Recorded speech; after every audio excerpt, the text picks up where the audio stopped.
Clinton. I'm Hillary.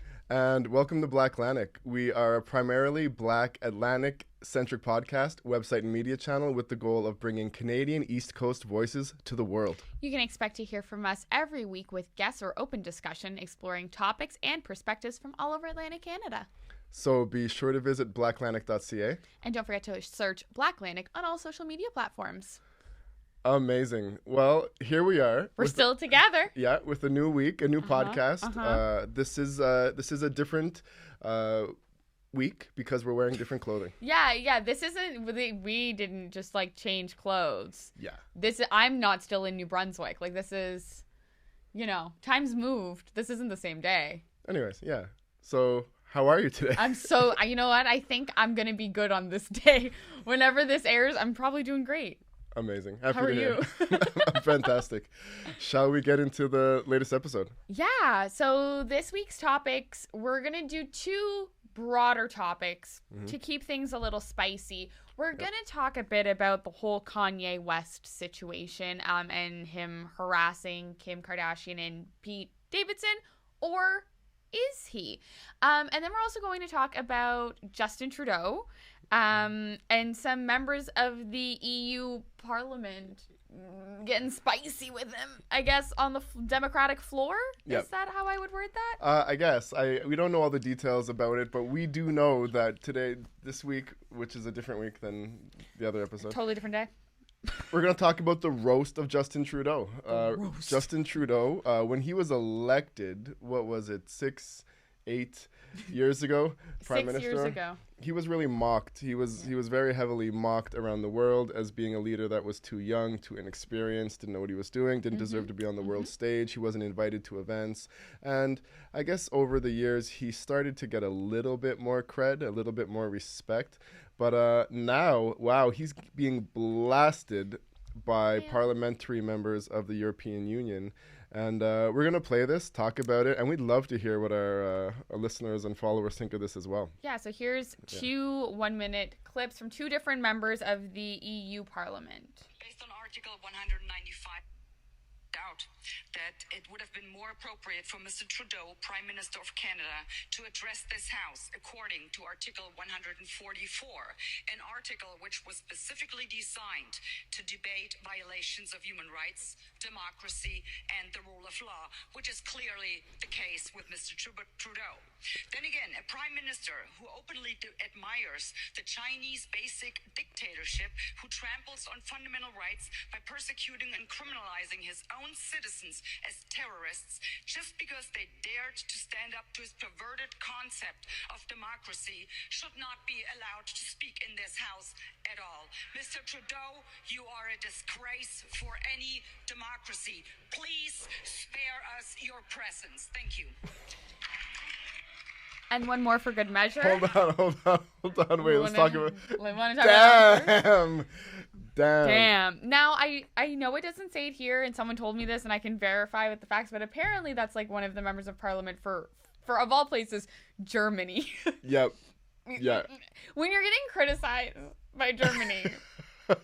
I think, hey, it's okay. I mean, Germany's I know history has come changed, a long way. But still, I'm a little bit they know they might know really what they're talking about if they're gonna call you a problem. Yeah. That was scathing. Okay, so they called one of the leaders of what we call the free world, a G7 member, with Germany, I believe, in the G7. Yeah. Called him a fan of China's dictatorship practices, of what else did he say? Not respecting the rule of democracy, calling his own citizens terrorists. And I don't think she mentioned it, but definitely the freezing of bank accounts, which we're going to talk about in a bit. But wow, no, I was making a joke the other day that there's some German words out there that just are scary in their own. And I would not want to mess with that woman head to head on a debate. Me neither. She's okay. So that was some pretty scathing words for our leader of Canada, Justin Trudeau. I'm not sure if anyone heard that yet. And there was more. There's more. So that was Christine Anderson. Here's the next one. President, honourable members, we keep discussing here our European democratic values that underpin all of our actions. I worked in Syria and Pakistan for many years as a diplomat, and therefore value democracy very highly. Now, the invitation to Canadian PM Justin Trudeau is an invitation to someone who's been trampling on democratic rights, who's been cracking down on people who protested against disproportionate corona measures, peoples who were supporting a non-sanctioned movement coming under criticism. So clearly the values of democracy being despised by this individual. Let us not give someone like this any speaking time in this house of democracy. President? Wow. Yikes. Wow. Yikes. So that gentleman, I believe, is the PM for Croatia. Okay. Yeah. Okay. Yeah. Okay. Okay. I'll go first. Yeah, because I'll preface this by saying I don't know that we fully agree on a topic for once, or so I think I've disagreed with you more than once, but go on. Okay, this one I know in advance that you disagree with me on this one. Yeah. So anyway, you first. Me first. Yeah. That was scathing. That was funny. And I mean, wow, like, yeah, I grew up in a Canada that was, whether that was the narrative they were just telling us Canadians or if it was really a global thing, but I grew up in a Canada that was, we were known as the world's peacekeepers, the pushers of democracy. You know, we didn't have soldiers and military and, you know, tanks and jets. We had peacekeepers that were supposed to go around the world and, help diffuse situations. We were known as environmentalists. We were known as like an example of democracy and what the world could ascribe to. And that reputation is gone. I would say that the destruction of that happened with Stephen Harper, but it definitely hasn't been repaired ever. And so while I think that was scathing, and while I, you know, not a fan of the Conservatives, not sure how I feel about the Liberals, but I definitely don't think Justin Trudeau should necessarily be the leader of the Liberals after all the stuff he's gotten away with in the past. I will say that he is the king of saying sorry. He has messed up so many times. He goes in front of the camera with his like pearly smile and like boyish looks, and he says sorry, and it all gets brushed over. But I did not agree with the convoy. I think they all needed to go home. It was organized by white supremacists. I think if you're blocking access to highways, if you're stopping the transportation of goods and services, transferring between Canada and the States, especially people who need medications and things like that, I think, you know, the people who are doing that should be arrested. I think blockade should have been broken up by the military. I think the fact that they were honking horns in Ottawa for like a month, disturbing people of their sleep and mental health, all that was horrible. The thing that Justin Trudeau did that I severely disagree with, though, and I believe is the main reason for these members of the European Union speaking out, was the freezing of protesters' bank accounts and assets. I don't know whose bank accounts were frozen, but I know a lot of them were. And I know it wasn't just the organizers. It was the assets of people who were donating to GoFundMe. It was assets of people who were just there, who, for whatever reason, they were there. We know that for a number of people went there for a number of reasons: to stir up trouble, because they honestly didn't believe in the mandates, because they felt like their voices weren't being heard. But to freeze the bank accounts of these people, and he couldn't have done that, by the way, if the Emergencies Act measure was not in place. I think that was an overreaching of power.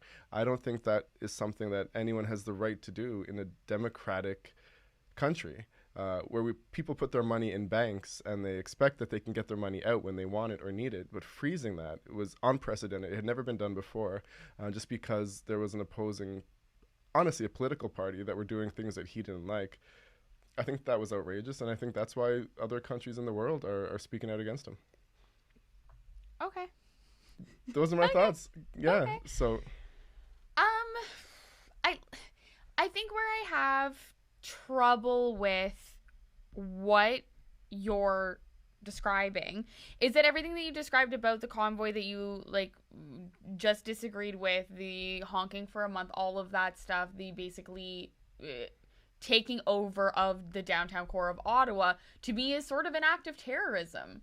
I think that that is a form of terrorizing those people. I think it is it was a grandiose, disgusting gesture to try to get a point across when I think about halfway through this like month-long convoy, the mandate started to be lifted in other places. Whatever their goal was, it was being attained, and it was not them attaining it. I think that a lot of premiers wanted to be in the favor of their constituents and their people, and so they went back to where we are now, which is a lawless, mandateless, free-for-all, naked-faced COVID place, and that had nothing to do with the convoy. Yet the people of Ottawa greatly suffered. Food banks suffered, community health centers suffered, people had fireworks set off in their apartments, cars flipped over, people in hot tubs around these trucks. To me, all of that is a form of terrorism.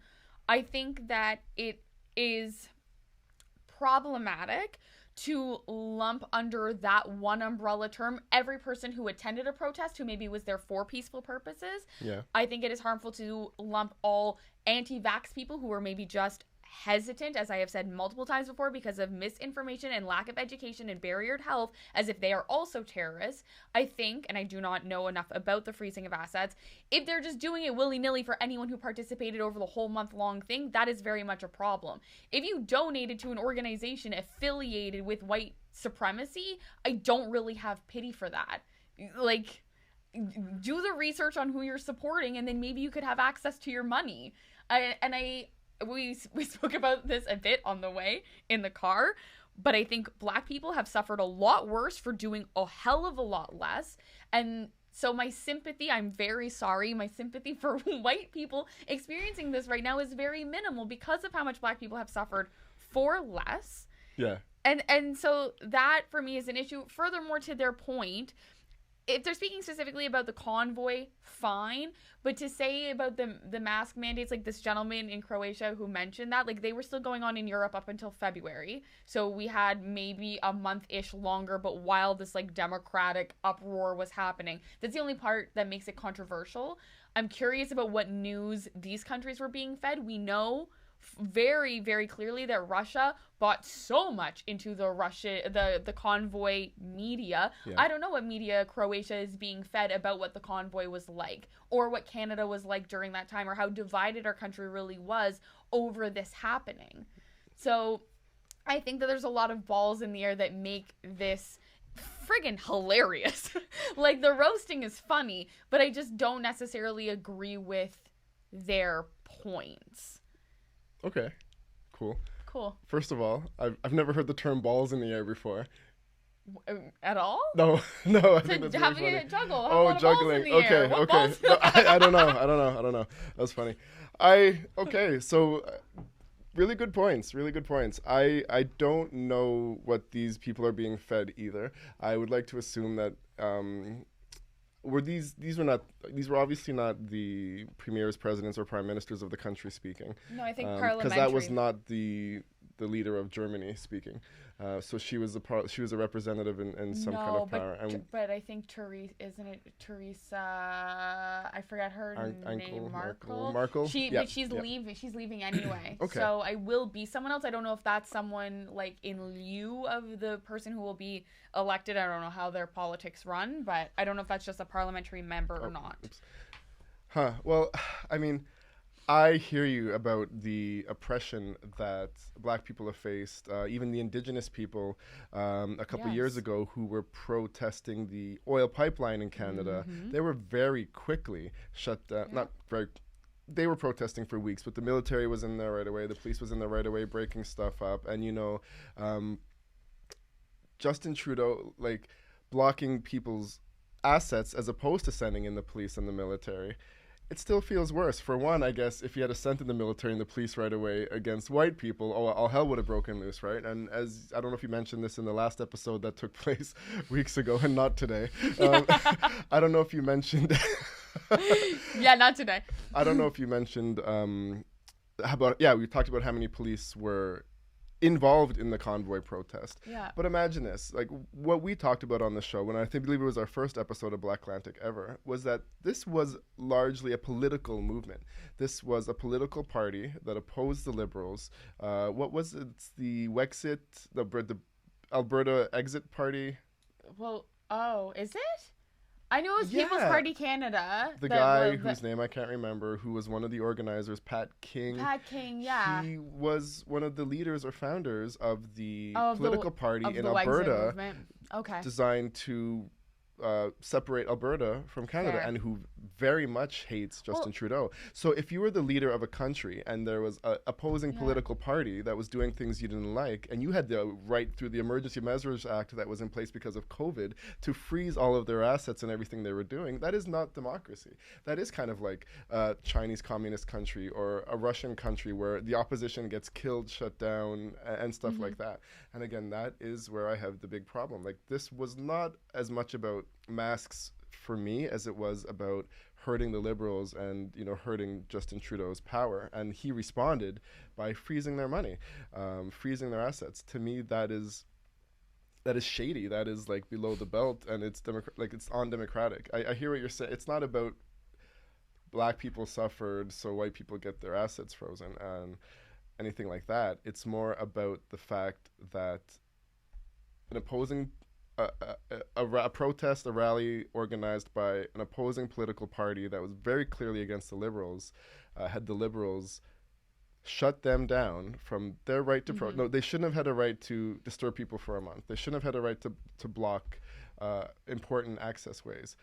But to respond by destroying their ability to protest by freezing their money, to me, is not democratic in any way. And that's my problem with it.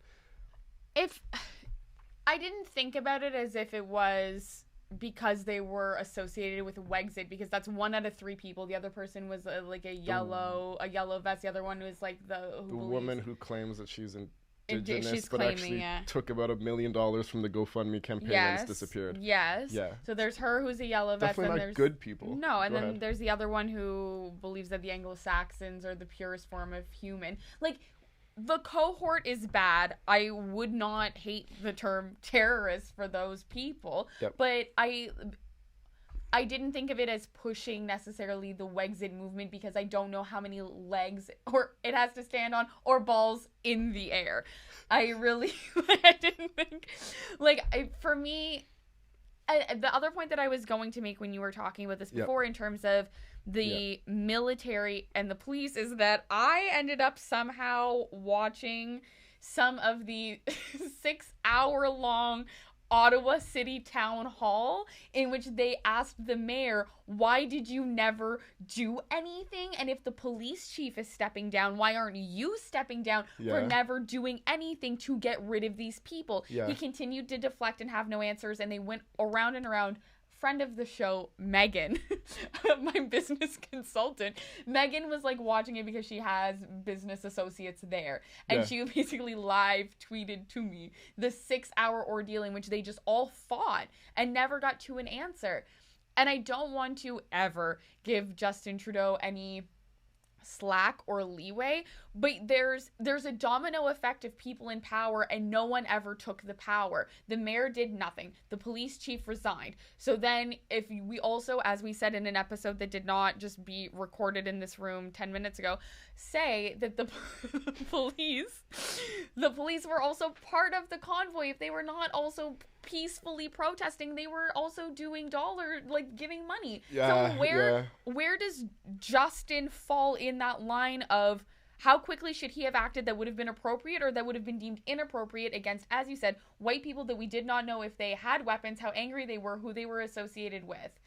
And those questions make it that I don't have an answer. Like, I'm not upset. I'm upset at how it was handled by everyone involved, not just him. So yeah, I mean, and it's complex. I mean, he doesn't control the Ottawa police, but he can get his minister of whatever defense or internal, whatever the department is, and undemocratic for him to exercise that control. I don't know. I don't know. I wouldn't say. My guess would be no, because he did that. they did that for the indigenous people when they protested a couple of years ago, and they sent the military in. And what Trudeau definitely could have done was sent in the military to say, you're allowed to protest, you have to get the proper permits, you're not allowed to protest here, you're not allowed to block streets. If you block streets, we're going to arrest you, we're going to remove you forcefully, we're going to give you warnings, which is what they did after like a month. But I guess also with your point, I will be honest, I never looked at it through the eyes of like terrorism. So what the members from the European Union were saying was like, how dare you call your own citizens terrorists for protesting a mandate that you put in place that at this point in time with the COVID pandemic seems a bit extreme. Sure. Now, it was a fact that Canada did have the most extreme COVID mandates in the whole world at that time. And for what? What do you mean, and for what? I mean, like, and for what? Because I don't know how many... I don't know statistically how many millions of people we saved with those strict mandates as opposed to just frustrating people still having no healthcare system in place to deal with the onslaught of people that were getting sick regardless of the mandates that then kept being changed to better the economy. So for what? Okay. Here we are unmasked and they're projecting 25,000 cases because of the lax of mandates. Yeah, and I think the mandates were really important for the last 2 years. I think they were really important with the previous COVID variants. And I think anyone who says that they weren't important, important, doesn't really get it, because this was a scenario where when things didn't happen, that means that it was successful. Yes. Usually you measure something by it happening. But in this case, the fact that, we don't know how many tens of thousands, hundreds of thousands, millions of people may have died if they didn't act 2 years ago when the COVID variant was wilder, way crazier than it is now. And I guess they were slow to act and stuff like that. But just to go back to your point, I mean, is it terrorism? I don't know the dictionary definition of terrorism. I know people, including my wife, who watched like 3 or 4 days straight of live YouTube videos of the Ottawa protests. And, there was not a thing captured on any of the feeds that was violent. It was loud for sure, but violent. Or after the first week of all the Nazi flags and the bullshit, and after all that got removed, it was Canadians, mostly white people, on the streets having parties, bouncy castles, heyday festivals. Like, it was fun. I think it was people who were just sick of being inside, sick of having their masks on, sick of following the rules, feeling like they weren't like they were not being heard, taking to the streets to express themselves. But I mean, if it was terrorism, if they're terrorists, freeze their assets. But if they're Canadian citizens, we don't have a list of whose assets were frozen. Well, go on. Yeah. So the definition of terrorism is unlawful use of violence and intimidation, especially against civilians in pursuit of political aims. Knowing full well that I saw footage of fireworks being let off in apartments, cars being flipped, and this is after like hate symbols have left. Yeah. It comes back to that thing of you've got a few people who ruin it for everybody. And it also, though, makes me think of when we were on a different podcast, we had a conversation once about the use of taking photos of people at Black Lives Matter marches and cross-referencing them through police platforms. And the point of that, you're telling me you can't use this technology to find the people that are actually lighting the fireworks, flipping the cars, and freeze just their assets? Like, it does come down. That's or arresting them. That's what I'm saying. Yeah. I don't freeze the asset of the frustrated mom and her kids who want to show. You heard that story, right? Yeah.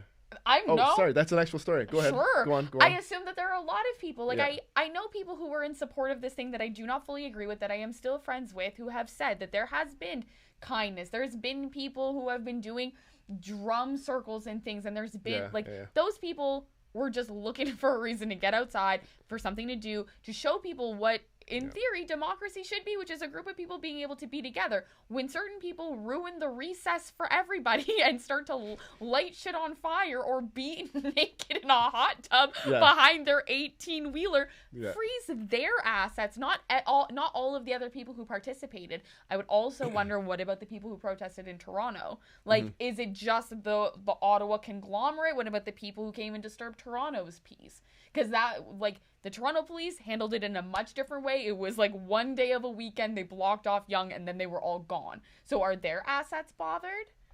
Because that to me is not terrorism. That was an annoyance on Young and Bloor, and I was like, okay, it's Saturday in the city. I don't know. So by your definition of terrorism, other than the horns honking for like a month, I still don't know if what they were doing falls into the category of terrorism. But all in all, just wild. Yeah. I mean, hilarious. The roast is funny. Yeah, it's Justin Trudeau is definitely, being judged pretty harshly by certain other countries around the world.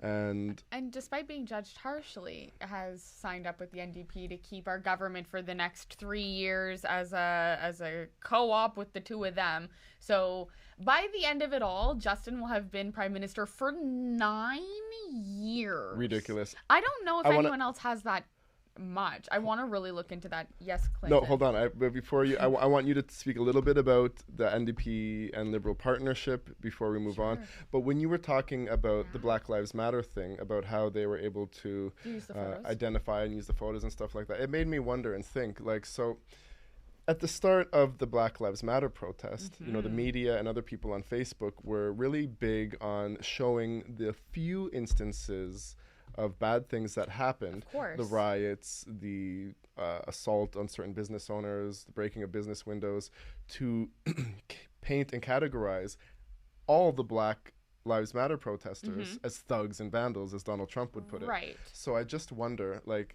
you saw stories of cars being flipped over, fireworks being shut off in one apartment, and then I wasn't for the convoy, but I just wonder if that's being used to make all the other people who were innocently protesting against something they didn't believe in look like terrorists, right? It's kind of a bit of both. I would say that at least the media that I was consuming about those acts that I would deem were violent were from the people actually suffering them on Twitter. It was not a global reporting. Wow. It was not CTV. It was a woman of color actually documenting through her people and her window, because when she called the cops, they didn't do anything. So there's spoiler alert, there's more to the story, because she was feeling like she was suffering terrorism and violence in her apartment building with these fireworks being let off. She had to call the cops 4 times over 2 days for them to come. They laughed with them outside of the building and did nothing to get rid of them. People shot fireworks into her apartment, or people broke into her apartment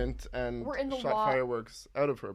We're in the lobby of the building lighting fireworks and firecrackers to basically almost set the apartment building on fire, like an entire complex. Okay. And she was on the 2nd floor. She filmed them. She filmed them at the car. She filmed the cops. She recorded the call. They did nothing. She called the operator to the point where she was like, what do I have to do to get someone to come here and get rid of them? And then they laughed and joked with them. Yeah, I feel like a lot of Black Lives Matter things were probably posted on Twitter as well from the people who are experiencing them. And I mean, those people should go to jail. Whoever was doing that should go to jail, especially if they're intimidating or fined or mischief and stuff like that. But wild story. And so what's happening with the NDP federally and the Liberals? Yeah, so I don't know the proper political wording, but they have decided to join a form a minority government together so that they can stay in power as a co-op for the next 3 years till 2025. So the next, hopefully not a pandemic election, but Justin, if you want to give me another pencil so I can not vote for you, we'll see you in 2025.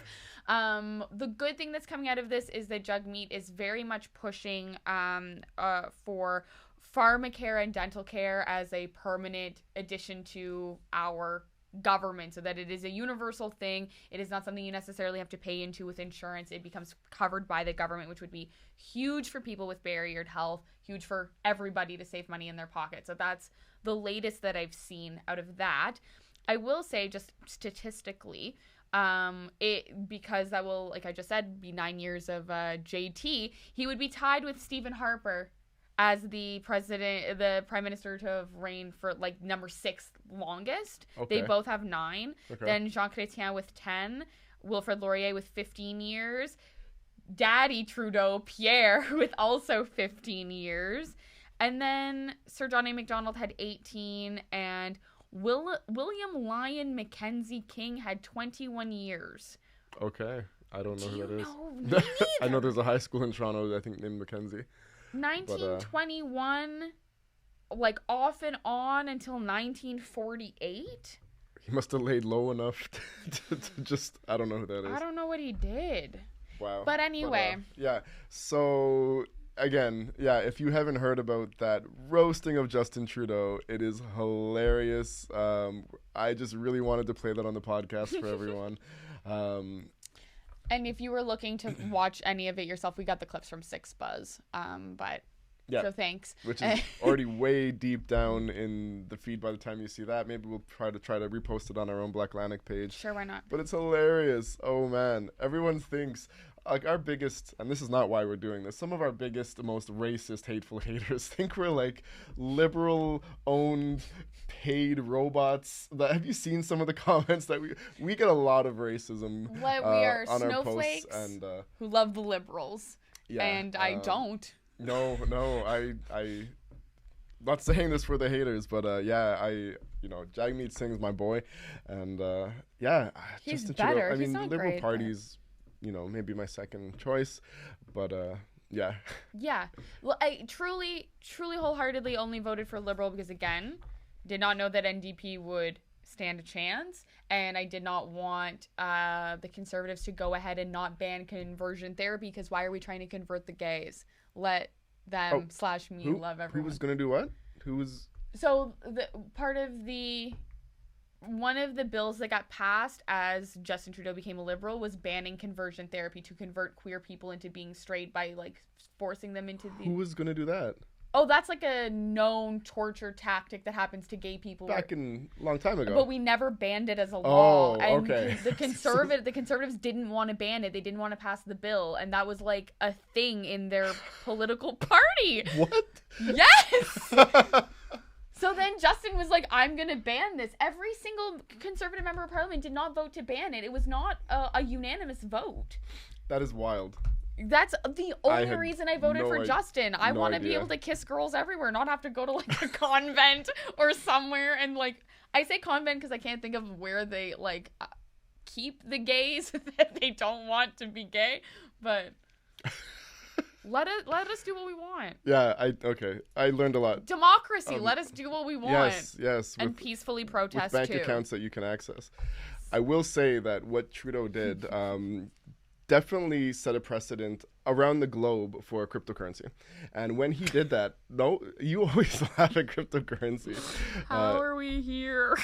What do you mean? So when that happened, like Bitcoin and a lot of other cryptocurrencies, they skyrocketed. People all around the world started taking their money out of bank accounts and cash. There were lineups in multiple countries. People were pulling out their cash because they were like, if a government can take our cash, our money's in the bank, we think our money's ours. But if a government can just freeze our assets if we do something they don't like, they're going to put it into secure accounts where that can't be happened, where that can't be hacked, where it can't be taken or anything like that. Yes.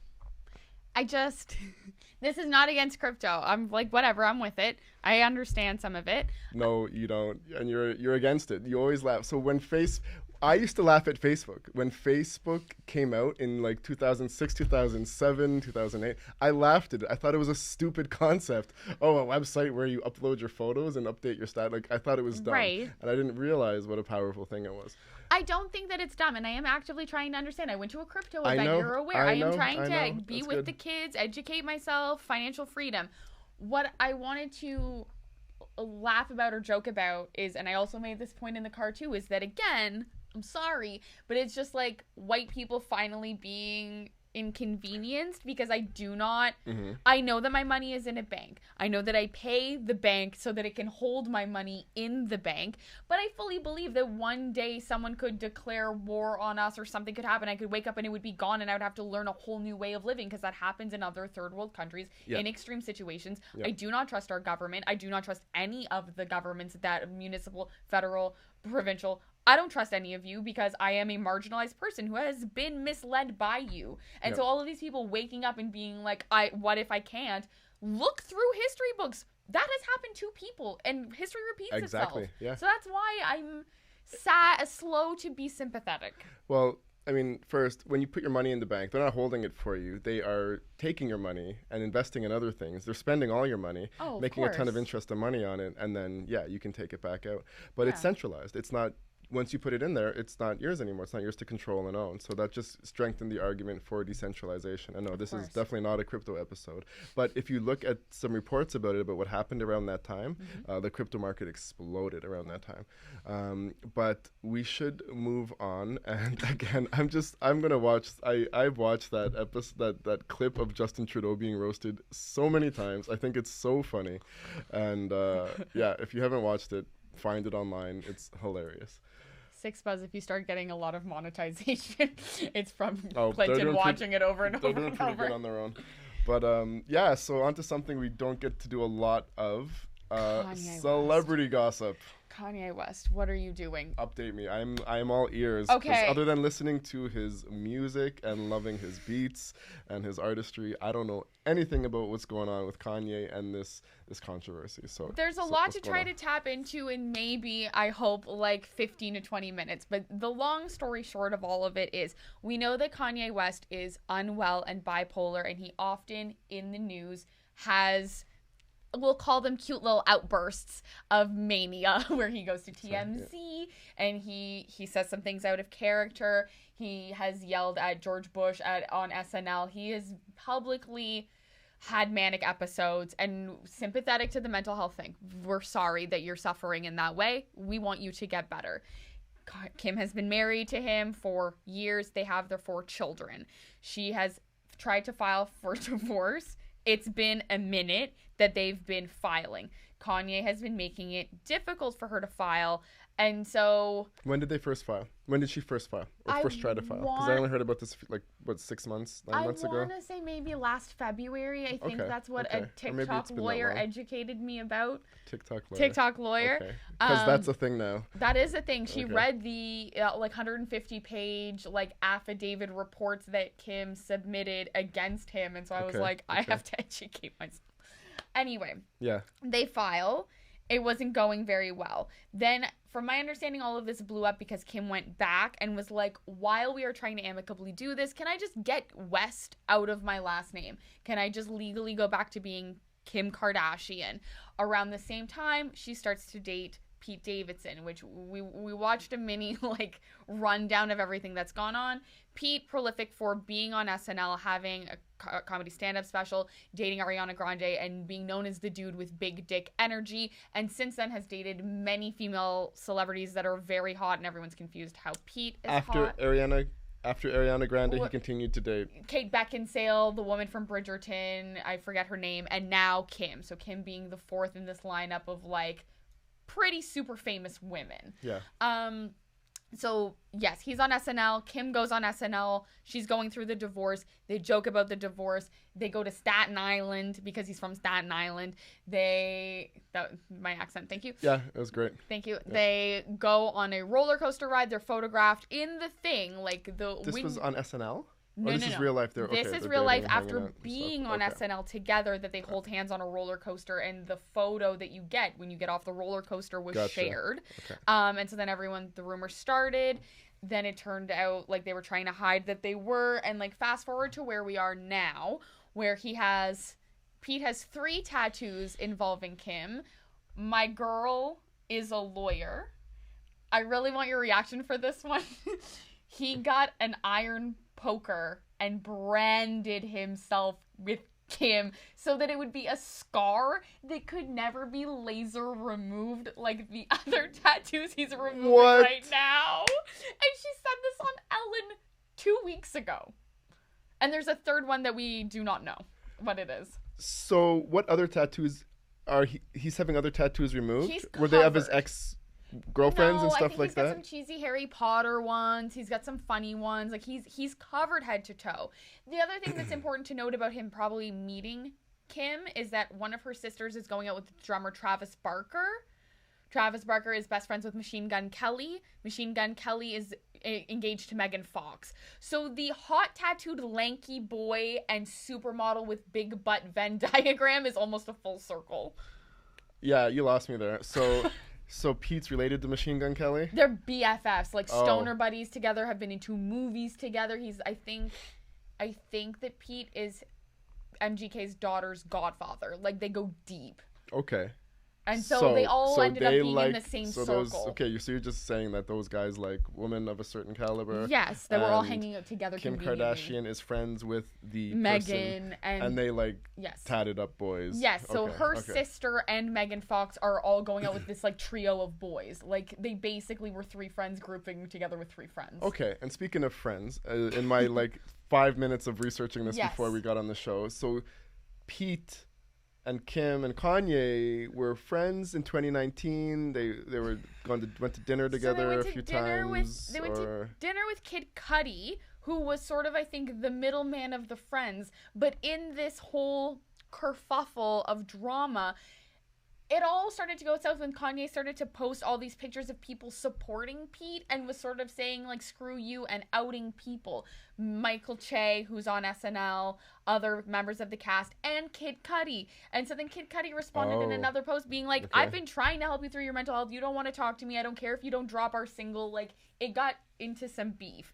So everyone has sort of left Kanye because he is retaliating against everyone who is just trying to get him mental health help. Yeah. Which then led to Pete's maybe manager, but mainly friend who posts on his behalf on social media, sharing a text conversation between Pete and Kanye where Pete's like, it's 8 a.m. Why are you bothering Kim like this? And then Kanye's like, come to Sunday service and we can talk about it. And then he's like, no, I'm going to be in LA. Let's go to a restaurant. And then he's like, if you're in LA, come to Sunday service. Where are you now? And then that's when Pete's like, I'm in bed with your wife, and sends the selfie with the new tattoos. And everything. And then that's when, in that little video you watched, he goes down the rabbit hole of like, I've tried to help you with your mental health. I've spoke very kindly about you. I've made SNL not do skits that are very mean about you and your family. I'm trying to be a bro and help you, and you don't want to talk to me. And then Kanye just let him rant and never responded. You really think Pete did all that? I don't believe any of that. You can't say that in the same text conversation where you say I'm in bed with your wife. Yeah. Help who? Yeah. So what? I'm calling bullshit on that. I don't think Pete was trying to help him. I think he might have tried to spare some of the embarrassment once going out with Kim, but not for Kanye. Sure. Yeah, exactly. Okay. So go on. But then where it gets juicier is, of course, all of this is happening with Kanye's 3-part documentary being released, Genius. Yeah. With Kim dropping the Skims brand bathing suit line. And then Pete claimed he was going to join Jeff Bezos in another orbit around the planet, but that has now since changed. Yeah. But of course, now he's in like every SNL skit every week because of this drama, because now people are watching for Pete. So they are all benefiting from what is being called out as Kim's harassment, while the Kardashian family is known for taking black culture, capitalizing on their faux blackness, taking black men and purposefully destroying their mental health. This is not the first black man that they marry, that they take everything, they have their melanated kids, and then they ruin their careers. It is like a trope that they do this all of the time, and that Chris, the momager, has to like approve who they marry.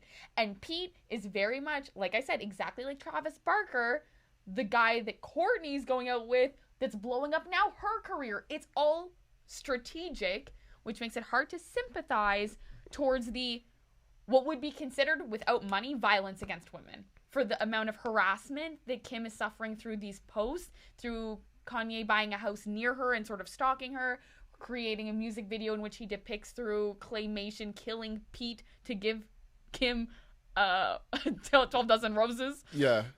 It could go, like the story goes on and on and on. But if you took away all their money and you took away their stardom, this is harassment that could warrant a restraining order. But we're all talking about it like they're doing it for clickbait because it's working and it's giving them money. It's a wild world we live in. So, I mean, I'm not sure where to even comment on or address this, first off, because if this is real, I mean... Here, first, let me comment on if it's not real. So if this is not real, or so you're suggesting it's either not real for everyone's benefit, including Kanye's, or it's not real for just the Kardashians' benefit because they've made a career out of, like you're saying, like, capitalizing on black culture. Yeah.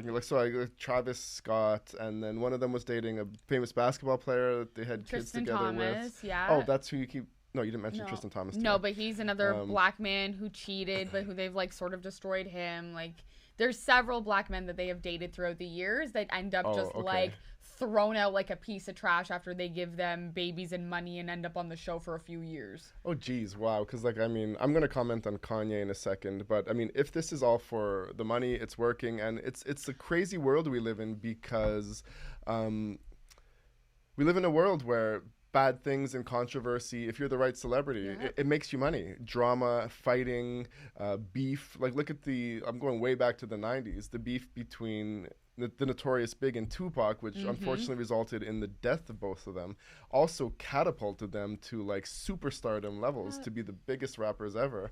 And even today, they're still regarded as the biggest ever. And again, it's horrible that they're dead. But like that was even before the internet and social media. Like drama and controversy and beef makes a ton of money. And if that's what's happening here, so like you said, this happened around the same time, and Kanye is he is a genius in a lot of ways. He's really good he understands pop culture, how to get attention. He understands how the machine works of getting attention. And if he released a documentary at that time and Kim released something at the same time, and now Pete's blowing up on Saturday Night Live, it's not beyond me to think that this could be very much orchestrated to make them all make money. And I mean, Kanye could be in the game. He might not be suffering as much as it makes it seem like he's suffering, but if he is suffering, did you want to throw something in there? I was gonna add. I forgot that they took away Keeping Up with the Kardashians, the show on whatever network it was on, and they just announced that they're doing a new version of the same reality show. So coincidentally, there's also that being released right now as well. So there's layers to the things that they are marketing at the moment that coincide with all of this drama. On top of Kanye going out with Julia Fox, this model dominatrix, and bringing her around Paris Fashion Week and then dumping her like 3 days after she went on a podcast and talked about it to go out with a Kim doppelganger. So there's a lot of elements in the media. Okay. So, I mean, the Kardashian, I've never yet watched an episode of Keeping Up with the Kardashians, but my understanding is Keeping Up with the Kardashians is largely centered around their life and their dramas, and the more drama and controversy they have, the more people watch their show and the more money they make. Yes. Right. Okay.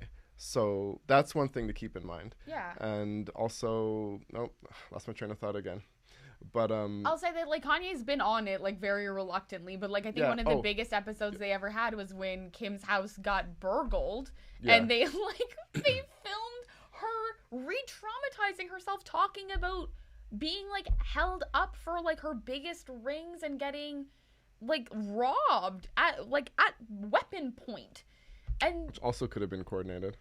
But I don't know how many millions she made crying over like that whole traumatic incident, but that was like one of the biggest commercials was like, and finally she talks about getting robbed this week on E, and like, wow, what? Okay. And also, so I mean, the Kardashians, I don't know if this is when they started to get their name, but they were affiliated with O.J. Simpson back in the 90s, who was a black football player, to the youngins out there, one of the best, but he also was accused of murdering a white woman. He got away with it. He was found not guilty, although he probably was guilty. And anyway, so the Kardashians were around back then, and then Kim Kardashian's sort of propulsion and rise to fame for the whole family was when the sex tape of her and Ray J was surfaced, and I believe again the 90s. So again, that just relates to your theory about controversy and the robbing of black culture and capitalizing on black men's pain. But so let's pretend for a moment that this is all completely real. I mean, wow, like my boy Kanye, he sounds like he's hurting. Like, he sounds like he is heartbroken, embarrassed, feeling rejected. She was the one that filed the divorce, probably wanted her back, has kids with her. And he sees her out there in the media, like moving on with a new man and starting a new life. So he's acting out. Like, he's acting out in rage and hate and stuff like that. And he's hurting. Like, I don't know if he's tried to get Kim back or he wants her back. He's dating a woman. And that could be considered... I don't know if he is harassing her. I don't know if he's trying to. Yeah. I think he might be acting out like a teenager. Full disclosure, like I mean, when I was young, when I was a teenager, like, no, you look like you're scared. Well, you said full disclosure, and I was like, oh, here we go. No, I mean, like when I was in grade 9 or 10, I remember like there was a girl that broke up with me that I really cared about. Devastated. And I was crying for a night. I must have called her like 20 times that night. I must have like tried to get her back Sure. for weeks and would call her and like, why can't we, like, I was like 14, 15, mind Yeah. you, but I understand the pain of feeling like rejected and like not able to get the girl you want back. And it sounds like is he trying to get her back? It sounds like he's doing this as a grown Yes. man who is bipolar and has mental health issues, but So, this may be his long. My understanding was he used to tell her what she could wear and how to dress, and I think she was so. okay with that. Obviously, she's a strong, Yeah. independent woman, I believe. But you were so the media is reporting this as abuse and harassment. Because Yes. to me, it seems like a little boy with his heart broken that doesn't know how to handle seeing the mother of his children kissing other men on TV so quickly. I mean, Yeah. their divorce is not even finalized yet. No, but it has been ongoing for, I think, over a year. And it's still, like, it's since the comeuppance of Pete's existence that he's, like, posting photos of a Pissed. truck Yeah. with full of flowers and being like, I'm bringing this to your house, let me see my kids. And it's also all of the publicness of everything he's saying. He's not messaging... he probably is also messaging her, but he's also Yeah. taking to Instagram, posting old photos and being like, I wish I had my family back, and always in all caps, up to the point where he was like, I'm sorry, I didn't know people thought I was yelling when I type in caps. I'll start typing in lowercase. And I think that's his lawyer. I think someone took his fucking phone. Because he straight up was like, I didn't know people thought that I was yelling. Sorry. like what? Hold on. That's really funny. Yeah. Okay, I got it. Okay, anyways. Yeah, if he's harassing her, he needs to stop. Of course. That's horribly wrong. That's Yeah. That's disgusting. And if he stepped it up a notch when he started dating another man, I mean, that's classic. You want what you can't have. Or maybe he Yeah. had this idea that they'd get back together, and now that he sees that they won't, he's lashing out. But also, like, Pete, man, like, what is Pete's secret? Like, what is he? Big dick energy. Yeah, I don't know. Is that true? I mean, he came out and said it wasn't true, but maybe But that's maybe exactly, it is gigantic. that's true. the game. That's the game, is you say Yeah. that it's not true, so Because then they think, oh, this guy, it must be twice as bigger, way bigger than I thought it was. Yeah, that could be true too. But I mean, is that enough to be snagging like I think that he's the biggest celebrity? Is his personality? Is it I like, does think he have this it's- like I don't give a I think like it's a bad boy mixture. attitude? Okay, So- you look like you think he's pretty I to die love for. I Okay, loved okay. Pete up until he started just like playing Kanye, because like, don't say that you're for mental health when you're then straight up just Trolling and yeah. clowning and, So, and trying to I yeah. I personally think that like Pete has the like not necessarily the best looks, but the like confidence of owning his trauma plus the funny guy thing, and if he's also rocking like Yeah, funny. I mean, he's hilarious. Yeah. He's funny. I think that's which a lot of he's studies sort of show a- that that's what a he's woman wants triple more than threat. anything. Yeah, so If he's something that makes if he's them got laugh. funny rich friends that are in bands, also he straight up just like he owns his trauma We're talking so about Kim well. Kardashian though. Yeah. Yeah, I mean, but like that's the thing. the boy got That's- swag. The boy got swag. Whatever it is. That's Yeah, the go thing. on. Before we wrap this up, the theory around Chris allowing Kim, the mom, to date Pete is that She really is this Apparently, true? Like she she tells her daughters who orchestrates they can quite date. a bit. Wow. Because everything has to be a business strategy. And so the theory Yeah. is that the sister Courtney, who's going out with the other drummer boy who looks like Pete, is because he brings something to her career that she doesn't have. She's got the skincare, she's got the sustainability line, she's got all those things. But now she gets to be like this hot punk drummer girlfriend, and now she's always just like in his lap making out on Instagram. And so the theory is, how does Pete elevate Kim's brand in a way that Kanye no longer does? She's already appropriating Black culture. She's already got the kids. Pete brings this like comedic edginess, lets her be on SNL. They get to go on these dates. They're like eating pizza in Staten Island, and it normalizes her in a way that is reachable to Gen Z who already love Pete. That's the media. That's the shtick. That's supposed to be the business angle, that Pete brings something to Kim's money that Kanye no longer can fulfill. And so she's allowed to move on. I mean, that's a financial benefit to Kim that she needs to be normalized. She's already becoming a lawyer. Well, trying to do good works. Has she stated who she wants to be a lawyer for? Is she going to be tends- helping the underprivileged or the disadvantaged? She's been trying to say that the majority of people she would be helping are like marginalized women who, I think she helped in one case where a person like had attacked their own rapist and was being charged. Yeah. Wow. Those types of wild cases, she's trying to really use her presence to appeal to presidents and use her law knowledge to help with those types of very special cases.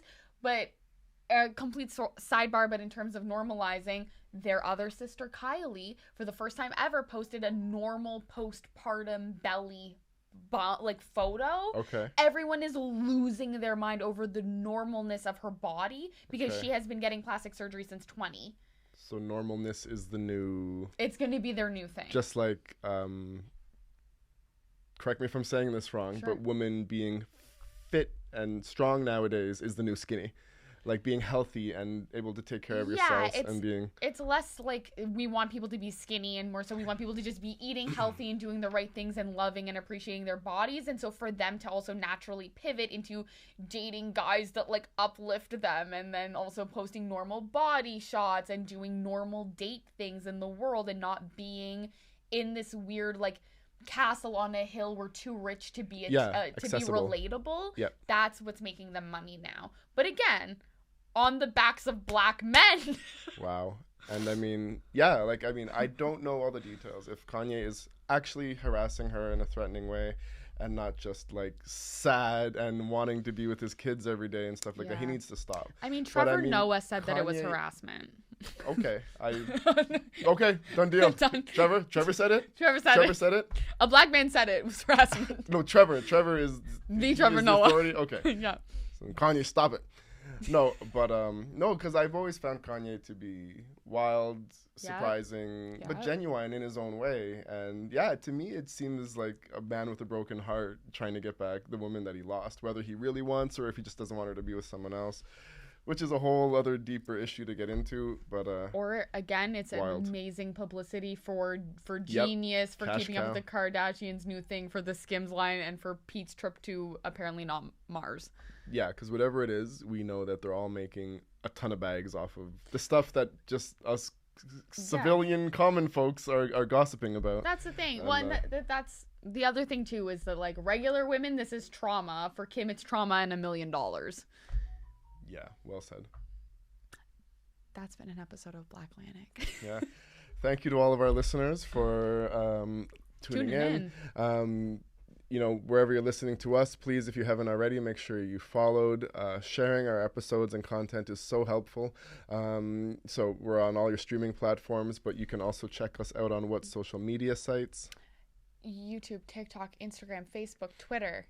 Yay. Go fund me because we are very grassroots. You will see what I mean in a photo that I took. Not today, when we filmed the last episode, because we haven't done all of these in the same day. Which wasn't today. It wasn't today. Yeah. We're very grassroots, and we would love money for stuff, for contributors, to make this a bigger thing, to make this a cool, fun thing. And we're also looking for more contributors. Anyone who's been following our journey from the start knows that, every week we're trying to come and bring you better quality content. If you're a blog writer, if you're into video, if graphic design, anything, if you want to make short videos with us, musician, if you're doing something interesting that you want us to know about, we want to amplify East Coast voices. Not only ours, we're looking to grow this. Of course, we do our podcast, but there's so many ways you can get involved with the media that we're creating. So reach out to us. Is there anything else? If you want to get in touch with me, it's Clinton Davis on Instagram, of course, throughout the Black Atlantic or whatever, and stuff like that. And yourself, Hillary. Cropberry on everything, everywhere, all of the time. Perfect. Thank you for listening. Yes. Any final words? Kanye, get it together. Justin, get it together. Pete, stop trolling Kanye and the Kardashians. Stop capitalizing off of black people's pain. And don't get a white woman's name branded on your goddamn body. Love yourself. Yeah, wild. Like, Yeah, my man. Oh, also make sure you're watching this content because we're still, again, in a room together and our reactions are funny. Thanks for watching. Like that? Yeah. Okay. Peace. Bye.